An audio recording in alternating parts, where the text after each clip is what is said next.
तुम ऐसा मान लो कि आज ही तुम्हारा अंतकाल आ गया, सुधर जाओगे, पक्का सुधर जाओगे। जिस समय तुम्हें यह बात समझ में आ जाए कि अब तो मृत्यु नजदीक है, तो पाप में रति नहीं होगी। फिर लगेगा जीवन का सार क्या है, तो भगवान निश्चित आपको सत्संग सुनवा देंगे। जहां सत्संग सुने तो सार बात समझ में आ गई। भजन जीवन का सार है, निरंतर नाम जप करना, निरंतर भजन करना, जीवन मुक्त हो जाओगे। एक महात्मा बड़ी मस्ती से जा रहे थे, तो एक शराब पिए हुए बैठा था और पास में बोतल रखी हुई थी। उसने देखा कि ये भी मस्त और मैं भी मस्त। अरे महात्मा, तुम्हारी मस्ती से मेरी बड़ी मस्ती है।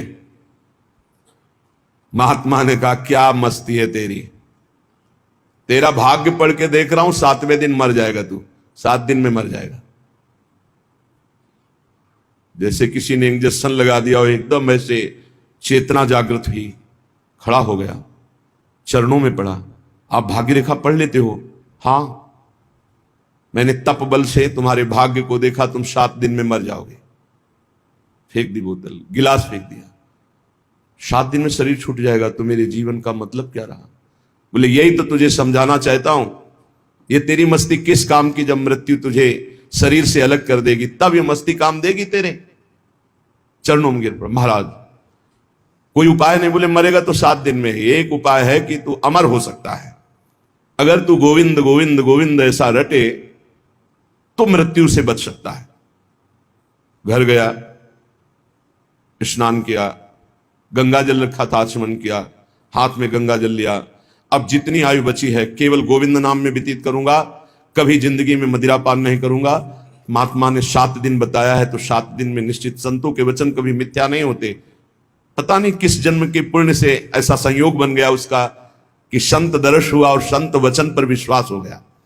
अब शुरू हो गया, गोविंद गोविंद हरे मुरारे, गोविंद गोविंद मुकुंद कृष्ण, गोविंद गोविंद रथांग पाणे, गोविंद दामोदर माधवेति, गोविंद गोविंद गोविंद गोविंद गोविंद। एक दिन व्यतीत हुआ, ओ 6 दिन रह गए, गोविंद गोविंद गोविंद गोविंद गोविंद।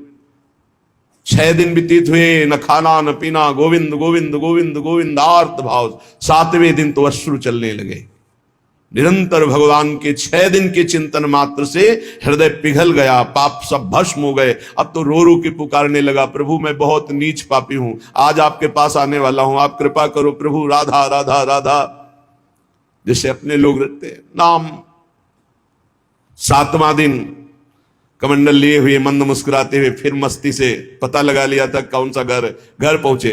वो आंख मूंदे, गोविंद गोविंद गोविंद गोविंद। गए, बोले भैया आंख खोलो। उसने सोचा मृत्यु ने बोला क्या भैया, क्योंकि 7 दिन की बात थी। 7वें देखा तो महात्मा मस्त। उनका महाराज अब तुम मरने वाला हो। बोले नहीं, कहा था तुम अमर हो जाओगे, मरना तुम्हें 7 दिन में ही है। जो 7 दिन सप्ताह के हैं, किसी न किसी दिन में तुम्हारी मृत्यु, लेकिन अब तुम मरोगे नहीं, अब तुम अमर हो गए। क्योंकि भगवान नाम ये समस्त रोगों का, शोकों का, भयों का, चिंता का नाश कर देता है।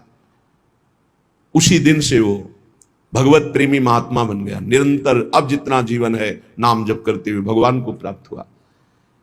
श्रीपाद कह रहे, तुम्हें पता है देहिष्विनो, तुम्हारा देह ये जो है कब नष्ट हो जाएगा? कुछ पता नहीं। भूलो मत, अगर आपका स्वास्थ्य ठीक है ना, प्रमाद मत करो, खूब नाम जप कर लो, क्योंकि दिन नहीं रहा, रात आएगी, रात आएगी, फिर दिन आएगा। ऐसे सुख दुख का चक्र चल रहा है। यदि आप भजन नहीं करोगे तो इस चक्र से मुक्त नहीं हो पाओगे। अपना अंतकाल आज ही मान लो कि निकट आ गया है, और नियम लो कि आज से हम कभी पापाचरण नहीं करेंगे। पापाचरण करने के लिए हमको बहुत सावधानी, अगर उनको रोकना है, पापाचरण जो हम कर रहे हैं उनको रोकना है, तो हमको बहुत सावधानी